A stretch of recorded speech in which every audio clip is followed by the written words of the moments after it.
O senhor Renato 38. Minha honra. Minha honra. Sou sua audiência, pô. A honra é toda minha estar aqui ao seu lado. Ontem foi uma live histórica. Eu queria te pedir uma coisa hoje. Algo que talvez você nunca fez em podcast ao vivo. Eu, em 2022, dediquei o meu conteúdo inteiro em plantar medo na minha audiência. Então, eu gravava 2, 3 vídeos por dia falando de guerra e, porra, que o futuro vai ser uma merda, que vai ser... que o mundo vai ser ruim. Eu queria te pedir pra gente, eu e você, tentarmos só falar coisa positiva hoje. Será que a gente consegue? Acho que dá. A questão é que tá. O pessoal tem um negócio que o pessoal fala que o mesmo ideograma de crise é o ideograma de oportunidade, não é isso? Sim, sim. É isso. O ruim depende então, de ruim pra mas quem, é bom isso aí. pra quem. Beleza, não é então não? ontem a gente falou coisa das boa crises. pra um é ruim pra outro, não é isso ou não? Hein? Então, por que eu tô falando isso, cara? Porque... Rapaz, muita gente reclamou que o nosso foi pesado ontem, viu? Tu acha que foi pesado? O pessoal reclamou muito, mas a nossa conversa de ontem é pra criança? Nossa conversa de ontem era indicada pra criança? Não. Era indicada pra senhoras. A reclamação que eu escutei idade, não é isso? é que o nosso QI, a gente conversava de tópicos muito lá em cima e a gente não trazia pro nível do QI médio 83. A reclamação lá, que eu recebi o feedback, foi que o negócio era muito baixo. A gente pegou pesado, a gente pegou pesado. O pessoal disse que não gostou de você dizer que chupava minha pica, essas coisas, esses negócios, a galera não gostou, não. Que isso, velho? Cara, eu chupava sua pica? Você não disse que chupava se eu parasse de falar mal de Bolsonaro, a galera, porra, velho, ninguém nunca esperava de raio dizer uma desgraça dessa, não sei o quê. Você parar de mamar Bolsonaro? Aí você disse, não, se você parar de falar mal de Bolsonaro, eu chupo seu pau e do... Chupo o seu pau? Chupo. Porra, aí a galera, porra, que desgraça, ninguém bota esperava. Bota pra fora aí que eu chupo. Que desgraça, velho, ninguém queria ter visto isso, velho. Só fica... Não. Caraca, é impressionante. Pare com isso, ninguém quer ouvir isso não, velho. É impressionante como você, o Arthur Duval, dividem a direita inteira... Plantam briga entre si, direita? Enquanto o lado de lá vai só se fortalecendo... Porra, amaciando a carne e a picanha. Mas Damares é direita? Porra, aí vamos falar de política de novo. Puta que o pariu. A gente só fala de coisas boas, vamos então, de ganhar dinheiro, não é isso? Onde você estava hoje? Rapaz, aproveitei o fuso horário, né? Não tomei café. Fazer o negócio do OMAD, né? O Ame ou Adei.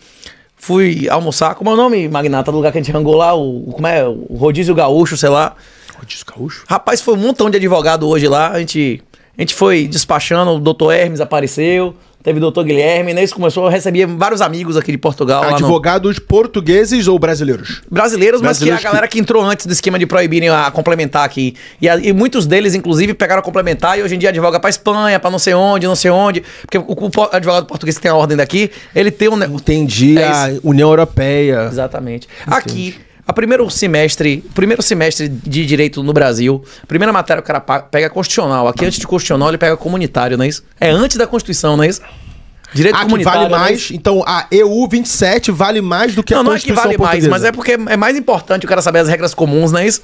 Do que construir um país específico, né? Interessante. A gente falou de Erasmus, do Orgasmus ontem. Pra que serve o Da Vinci, o Erasmus? Esses programas existem pra pegar o cara de graduação de um país e botar no outro pra aumentar a integração entre os países, não é isso? Certo.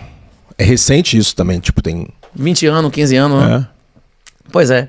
Então, para quem tiver interesse em estudar na Europa, inclusive tem vários países que a educação é universal pública e mesmo nos países que é pago, é muito mais barato, muitas vezes é grandeza mais barato do que nos Estados Unidos, não é isso? Cara, me explica por que isso. Por que os Estados Unidos a educação é tão cara? Porque ela é menos estatizada do que aqui. Pelo mesmo motivo... Não, até as faculdades estatizadas custam 15, 20 mil dólares por ano. É isso, é porque aqui as universidades elas pertencem ao Estado. E lá elas são amplamente subsidiadas pelo Estado.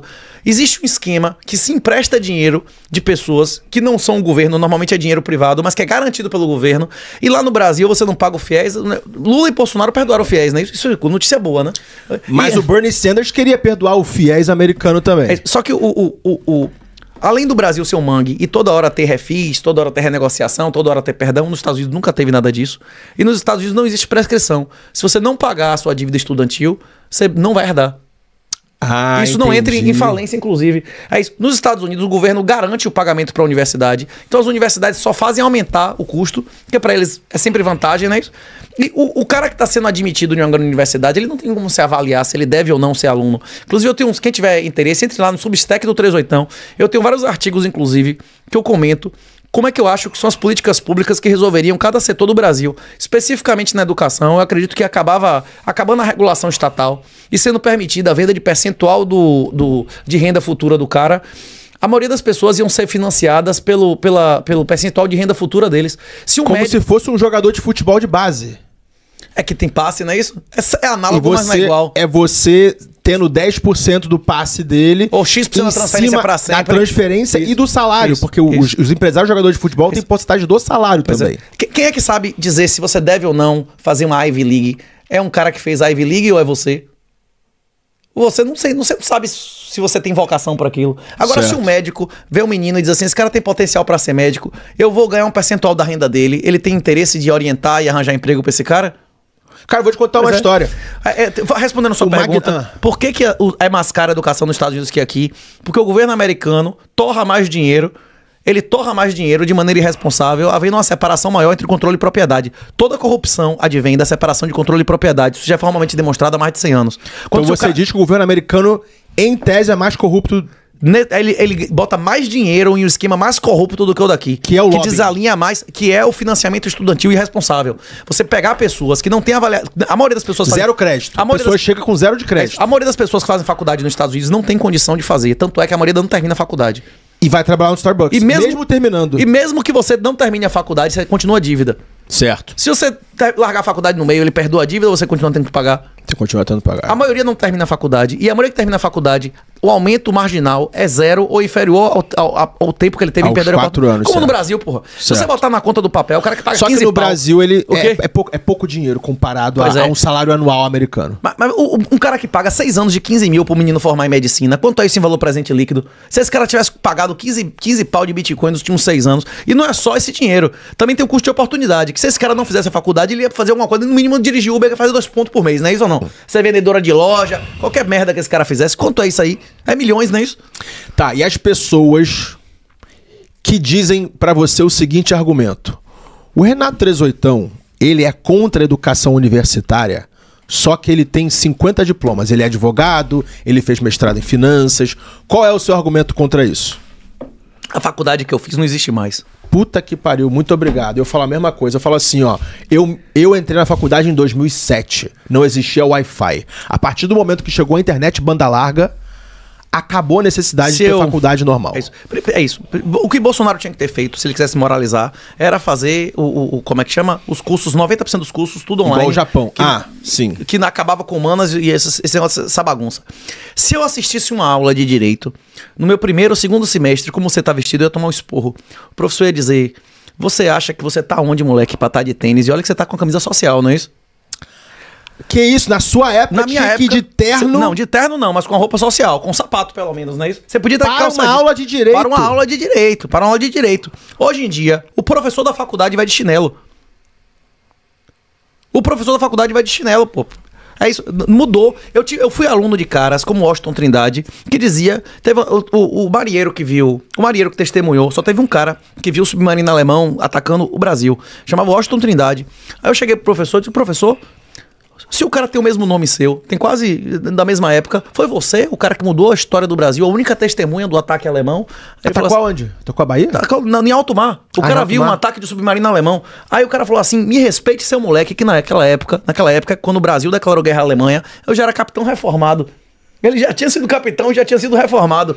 Ele era oficial em 1944. É isso, exato. E deu aula pra você em 97. Esse cara, por exemplo, encontrou o bando de Lampião depois de 16 dias de viagem pra tomar posse como Ministério Público de Correntina. Tipo, porra, o cara que conheceu o Lampião, que foi rendido por Lampião, tira a roupa, seu vagabundo, não é isso? Tinha uma história que ele sempre contava, que ele dizia o seguinte, que ele levou 16 dias de ir da Bahia. Correntina, inclusive, era pra pertencer a Recife, é Pernambuco. Era o oeste inteiro da Bahia, era pra pertencer a Pernambuco, mas depois deles terem, como é que chama?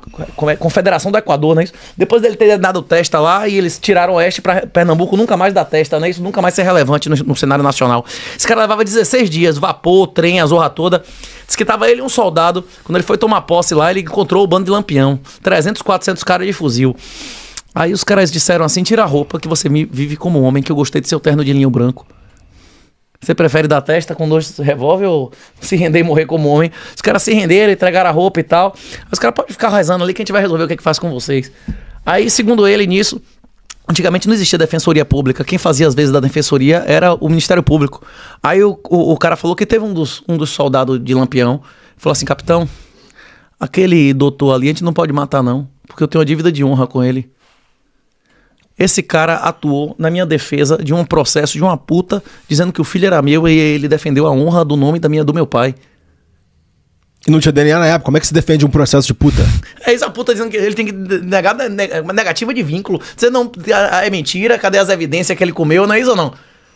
Se não tem DNA, é mais fácil você fazer uma defesa. Calma aí, com ausência de sobre provas. Universidade, rapaziada. Nós vamos voltar para o assunto universidade. Eu tô dizendo que meus professores eram caras que não eram baby boomers. Eram silent generation, eram gerações que eram adultos na Segunda Guerra Mundial, não é isso? Okay. Eu fui aluno de Washington Trindade, fui aluno de Calmon, fui aluno de caras que eram adultos na época da Segunda Guerra Mundial, não é isso? A universidade que eu estudei não existe mais. Os boomers já acabaram, já aposentaram. Agora é tudo zoomer, né? Comer, né? Que são os professores da universidade. Pois é, voltando a essa história, o cara devolveu o terno do cara, executou o policial na frente dele e disse, pode ir embora. Ok. Que você tá com moral com a galera hoje, né? Caraca.